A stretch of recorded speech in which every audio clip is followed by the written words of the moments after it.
Maintenance का case क्या इसकी है कि पत्नी सेपरेट जाएगी, अपने पेरेंट्स से जाएगी, मेंटेनेंस का केस लगाएगी? यहाँ एक कट्टा है। जी नहीं, ऐसा कोई प्रावधान किसी भी मेंटेनेंस केस में नहीं किया गया। यानी कि करना क्या चाहिए था, पत्नी को अपने घर में रहना है। कई बार पति पत्नी का झगड़ा हो जाता है, 2-4 महीने 5 महीने पति जो है खर्चा नहीं देता, तो उसके लिए एक अल्टीमेट रेमेडी बनाई गई थी। घर तोड़ने के लिए और रिश्ता तोड़ने के लिए या शादी तोड़ने के लिए नहीं बनाई, पर मकसद यही लेके चला जाता है। तो ऐसी सूरत में हम इस बात को चैलेंज कर सकते हैं कि मेरी बीवी मेरे साथ रहती क्यों नहीं है। भाई मेंटेनेंस मांग रही है, बात ठीक है, पर अगर वो साबित कर देगी तो ठीक है, पर मैं तो साथ देख प्रैक्टिव उसको मेंटेनेंस दे सकता हूँ।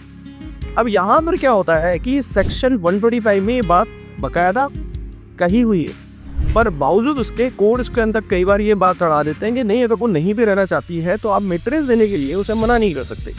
जबकि 125 CRPC इस बात में पूरी तरह से जोड़ देता है कि अगर पति साथ रखना चाहता है और पत्नी रहना नहीं चाहती, यानी घर तोड़ने का उपाय तो दिया ही नहीं है। और जो अक्सर झूठे केसेस के अंदर कोर्ट्स के जो डिसीजन आते हैं वो इसी तरह आते हैं कि पहले मेंटेनेंस दिला दो और फिर दोनों में झगड़ा करा करेंगे और बाद में सेपरेट कर दो।